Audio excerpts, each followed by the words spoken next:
Snowbirds means people who go to warm places in the south during winter.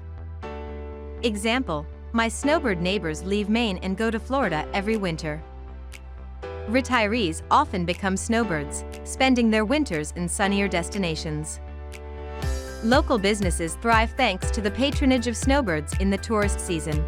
Use this phrase and make an interesting sentence in the comments. Master English communication. Download your free PDFs now. Just tap the link in the description.